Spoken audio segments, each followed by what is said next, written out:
जय मां कामाख्या। आपका बहुत बहुत स्वागत है कामाख्या धाम में। कर्क राशि अप्रैल माह सन 2023 कैसा रहेगा आइए जानते हैं।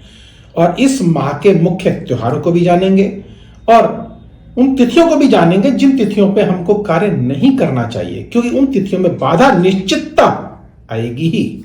और विशेषतः उस महा उपाय को भी जानेंगे जो इस माह के अशुभ ग्रह हैं, उनको अगर हम शुभता में बदलना चाहते हैं तो मां कामाख्या का तांत्रिक उपाय, एक छोटा सा उपाय करके आप इस माह को मंगलमय और चमत्कारिक रूप दे सकते हैं।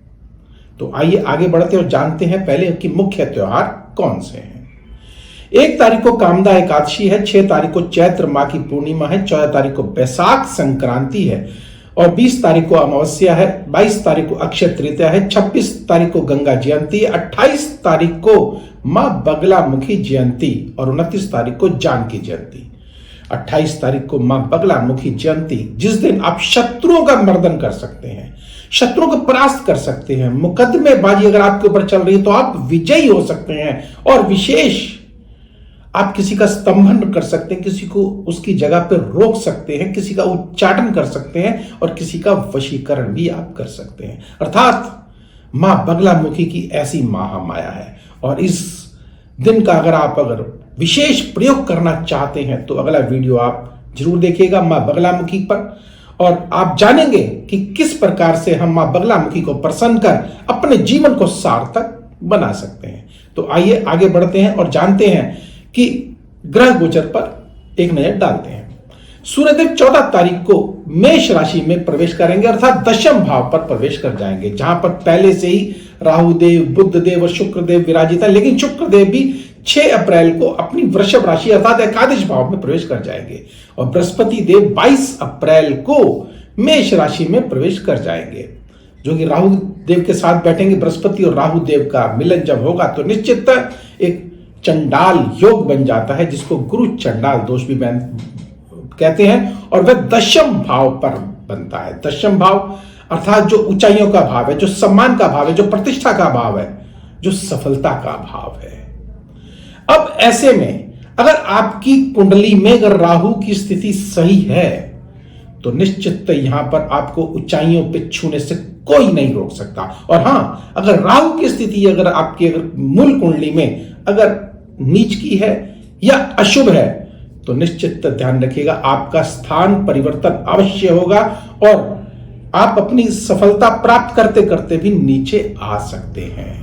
अर्थात जिसको बोलते हैं ट्रांसफर, जो नौकरी वाले जातक हैं उनके लिए ट्रांसफर हो सकता है, और ट्रांसफर भी अच्छी जगह पर ना होना, ये पॉसिबिलिटी ज्यादा बन जाती है अगर राहु की स्थिति आपकी कुंडली में नीच की है। तो आप मूल मूल्यों का भी आकलन करा सकते हैं, नंबर स्क्रीन पर चल रहे हैं। तो आइए आगे बढ़ते हैं और जानते हैं कि बाकी ग्रहों की क्या स्थिति है। अगर हम बात करते हैं सूर्य देव की, तो सूर्य देव द्वितेश के स्वामी होकर के भाग्य स्थान पर विराजित हैं, तो भाग्य में वृद्धि करेंगे। द्वितेश धन के स्वामी है तो धन में वृद्धि अवश्य होगी। और जब यह सूर्य देव 14 तारीख को मेष राशि में अर्थात दशम भाव पर प्रवेश कर जाएंगे तो निश्चित आपका प्रमोशन, सफलता, ट्रांसफर, अच्छी जगह पर होना, ऊंचाइयों पर पहुंच जाना, सफल हो जाना, निश्चित आपके जो कहेंगे ना कि भाग्य आपके कदम चूमने लग जाएगा। लेकिन एक अशुभता की बात और बताता हूं कि यही दशमेश और पंचमेश जब द्वादश भाव में बैठे हैं तो अर्थात आपकी इच्छा शक्ति वह कमजोर पड़ जाएगी, क्योंकि वह द्वादश भाव में बैठे हैं मंगल देव, और दशम भाव के स्वामी जो है वह भी द्वादश भाव में बैठे हैं, तो सफलता मिलते छूट जाना। तो ऐसी स्थिति ना बने, इसके लिए आपको मंगल देव को प्रसन्न अवश्य करना होगा। मंगल देव को प्रसन्न आप एक विशेष तरीके से तंत्र के माध्यम से कर सकते हैं। तो मां बगलामुखी को बिल्कुल ना भूलें, क्योंकि मंगल देव की अधिष्ठात्री देवी मां बगलामुखी है। मां बगलामुखी की अगर आराधना अर्चना अगर आप करते हैं तो निश्चित तौर से आपका भाग्य उदय अवश्य होगा और ये सब कठिनाइयां निश्चित चूर चूर होकर के खत्म हो जाएंगी। शनिदेव अष्टम भाव पर विराजित है। शनिदेव का यह हेडक्वार्टर है, जो कि लेकिन थोड़ी सी कठिनाइयों के साथ आपको थोड़ा सा परेशानी का सामना अवश्य करना पड़ेगा, लेकिन हाँ, आयु की दृष्टि से या यूं कहेंगे स्वास्थ्य की दृष्टि से निश्चित बहुत ही उत्तम माह है ये। लेकिन वाहन बड़ी सोच समझ के चलाइएगा, ध्यान रखिएगा इस बात का भी। तो आइए अब उन पहले तिथियों को जान लेते हैं जिन तिथियों को हमको कार्य नहीं करना चाहिए। वह कौन सी तिथियां हैं? 6, 7, 8, 11, 12, 15, 16, 24 और 25। इन तिथियों को कार्य ना करें। अगर करना भी पड़े तो एक छोटा सा उपाय है, काम्या सिंदूर को माथे पे अवश्य लगाइएगा और अपने भाई बंधुओं के साथ मधुरता पूर्वक व्यवहार करिएगा। शीघ्र उत्तेजित ना हो, ऐसा योग बनता है। जबकि शीघ्र उत्तेजित नहीं होंगे तो निश्चित इस माह को आप मंगलमय और चमत्कारिक रूप अवश्य दे सकते हैं।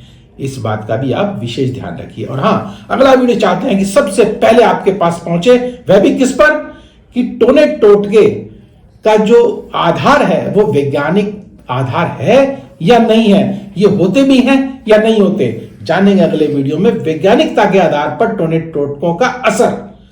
तो आप बने रहिए, लेकिन आपको लाइक करना होगा, सब्सक्राइब करना होगा, बेल बटन को अवश्य दबाना होगा, जिससे अगला वीडियो आपके पास सबसे पहले पहुंचे और आप मां कामाख्या के अचूक उपायों को जान सके।